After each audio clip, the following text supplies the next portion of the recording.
trailing in enough luggage to last a fortnight rather than an overnight stay. There were members of the Saudi royal family, wearing ankle-length thobes, but in black wool for the cold climate, along with red and white-checked gutra headdresses. Chinese and Japanese businessmen and women wore high-end Arc'teryx down jackets like they were going mountaineering. Italians wore impeccable three-piece Brioni suits with double-breasted coats, their dress more in keeping with downtown Milan than the Colorado outback. There were also Americans, Colombians, Egyptians, Nigerians. Hildeburg didn't discriminate in its membership. All it demanded was an impeccable background, influential standing on the world stage, and total discretion. If you were deemed worthy of being brought into the Hildeburg fold, an extravagantly drawn-out process that took several years and multiple referrals from different members, the rewards were enormous. Their talent pool provided peerless inside information and contacts. If you were loyal, it guaranteed your place among the mega-rich. More than that, it guaranteed power. Hildeburg was the definition of the modern deep state, faceless, accountable to no one, and with unparalleled influence. There was no country where its members didn't hold sway, no government they couldn't manipulate. At least, that had been the case until 48 hours ago. The group of 32 members assembled in the main hall of the East Wing. At exactly 8 o'clock, the huge grandfather clock in the lobby started to chime, prompting Rusty Goodwin to close the hall's soundproof door, which emitted a soft whoosh as it sealed shut. Security guards were posted in the corridor outside, and, watching them throughout the premises, dozens of 4K dome cameras mounted into the ceilings. The walls of the windowless main hall had acoustic foam tiles behind the dark oak panels, creating a near-soundproof chamber. It also gave the voices in the room an eerie, spectral quality, like a meeting of ghosts. The guests sat around a large circular oak table, each with a tablet-sized video screen in front of them.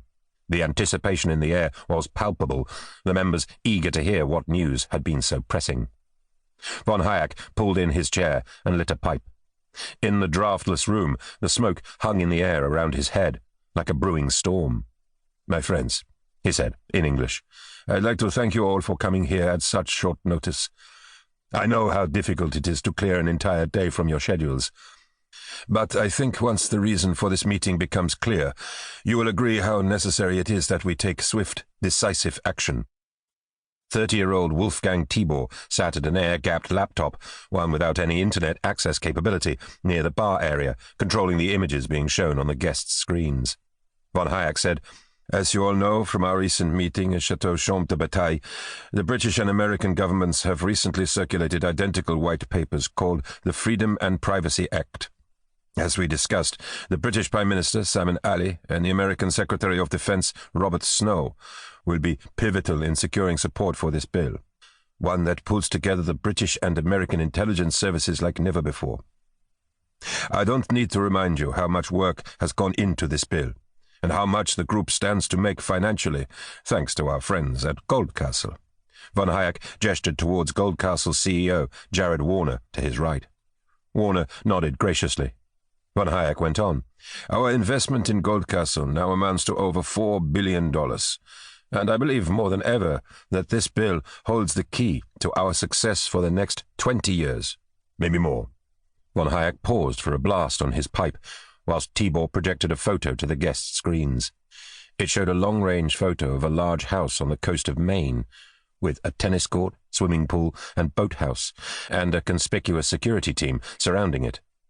The next photos showed a black armored Chevrolet Suburban SUV pulling into the driveway. Then Simon Ali buttoning his suit jacket as he got out, before being greeted by Secretary Robert Snow on the front steps. Von Hayek explained, "These pictures were taken 3 days ago, when Simon Ali was apparently in talks with the president at Camp David, and Robert Snow was scheduled to be in his Senate office in Washington. Fortunately, we had an asset in the building." He paused for another puff on his pipe. "Ladies and gentlemen, I've listened to the recording of their conversation, and I must tell you that it makes for troubling listening. Simon Ali and Robert Snow, despite their previous public statements, are not going to support the bill in their respective countries. Without Ali's support in Parliament and Snow's in the Senate, the Freedom and Privacy Act is doomed to failure. What is clear is that we must take firm and immediate action."